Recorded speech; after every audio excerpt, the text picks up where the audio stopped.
আমার হাতে যেই কার্ডটা দেখতেছেন এটা হচ্ছে রাশিয়ান গ্রিন কার্ড। এই কার্ডটা যদি আপনার হাতে না থাকে তাহলে কিন্তু আপনি রাশিয়াতে থাকতে পারবেন না। আপনি রাশিয়াতে বৈধ কিংবা পাসপোর্ট থাকার পরও আপনাকে দেশে চলে যেতে হবে। বিশেষ করে যারা রাশিয়াতে আসবেন তাদের জন্য কিন্তু এই ভিডিওটা খুবই গুরুত্বপূর্ণ, কারণ এই বিষয়গুলো যখন আপনি জানবেন তখন কিন্তু রাশিয়াতে আসার পর আপনি ভুল করবেন না।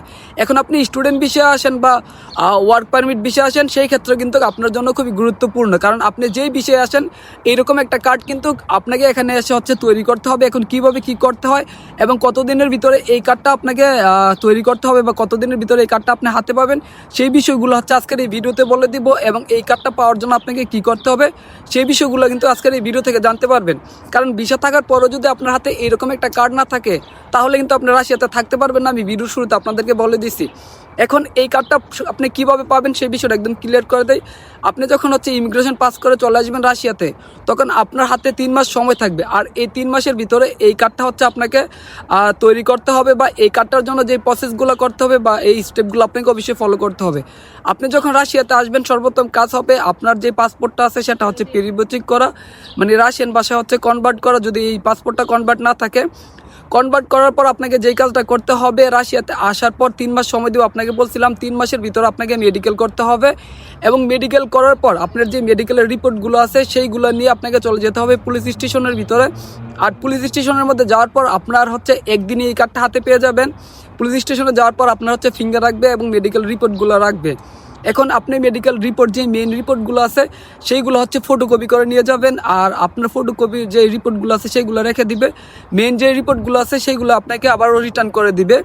অবশ্যই আপনাকে ফিঙ্গার দেওয়ার জন্য মাস্ট আপনাকে হচ্ছে মেডিকেল করতে হবে, আর হচ্ছে আপনার পাসপোর্টটাকে পেরিবচিক করতে হবে। কারণ আপনার পাসপোর্টটা যদি এই দেশের ভাষায় কনভার্ট না করেন তাহলে কিন্তু আপনি হচ্ছে ফিঙ্গার দিতে পারবেন না। তো সেই ক্ষেত্রে মেডিকেল আর হচ্ছে আপনার পাসপোর্টটা হচ্ছে এই দেশের ভাষায় কনভার্ট করতে হবে, যেটাকে আমরা পেরিবচিক বলি। সেই ক্ষেত্রে হচ্ছে আপনার 1,500 টাকার মতো লাগতে পারে। পাসপোর্টটা হচ্ছে সম্পূর্ণটা হচ্ছে পেরিবচিক করলে বা কনভার্ট করলে হচ্ছে 1,500 টাকার ভিতরে করতে পারবেন। আর হচ্ছে মেডিকেল করতে হয়তো বা আপনার সর্বোচ্চ 6,000 টাকার মতো লাগতে পারে আর কি। আর এইরকমই যাবে, 6,000 টাকার মতো যাবে। তো সব মিলে হচ্ছে গিয়ে আপনার যদি কোনো কোম্পানি আনে বা হচ্ছে আপনি কারোর মাধ্যমে আসেন, সে কিন্তু এই কাজগুলো করে দিবে। তবে অবভিয়াসলি আপনাকে 3 মাসের ভিতরে হচ্ছে এইগুলো করতে হবে। করার পর যখনই আপনার পাসপোর্ট পেরিবচিক আর হচ্ছে আপনার মেডিকেল নিয়ে হচ্ছে পুলিশ স্টেশন চলে যাবে, ওইখান থেকে হচ্ছে গিয়ে আপনার নাম টাম সব কিছু এন্ট্রি করে হচ্ছে গিয়ে আপনার যে ফিঙ্গার আছে সেই ফিঙ্গারটা রেখে দিবে। রাখার পরে আপনাকে বসতে বলবে। কয়েক ঘন্টা আপনি ওইখানে অপেক্ষা করবেন। অপেক্ষা করার পর দেখবেন আপনাকে এরকম একটা কার্ড তৈরি করে দিবে।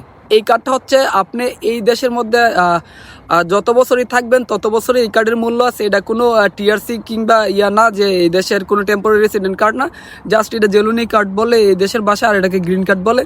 এই কার্ডটা থাকলে হচ্ছে আপনার পাসপোর্টেরও দরকার হয় না। এই কার্ডটা দেখালে হচ্ছে পুলিশ আপনাকে সাইরা দিব আর কি, মানে পুলিশ আপনাকে ধরবে না। যদি এই কার্ড না দেখাতে পারেন, পাসপোর্টের মধ্যে ভিসাও দেখান, মানে 3 মাসের বেশি হয়ে যায় দেশে আপনি আসেন, তারপরে কিন্তু আপনাকে পুলিশ ডিপোর্ট করে দিবে। মাস্ট এইটা আপনাকে বানাতে হবে। এটা বানানো একবার ইজি, কী কী প্রসেসগুলো ফলো করতে হয় আপনাকে বলে দিচ্ছি, আশা করি বুঝতে পারছেন। তারপর যদি কোনো বিষয় আপনার জানার থাকে অবশ্যই কমেন্ট বক্সের মধ্যে জানাবেন। ভালো থাকবেন, সুস্থ থাকবেন, সবাইকে ধন্যবাদ।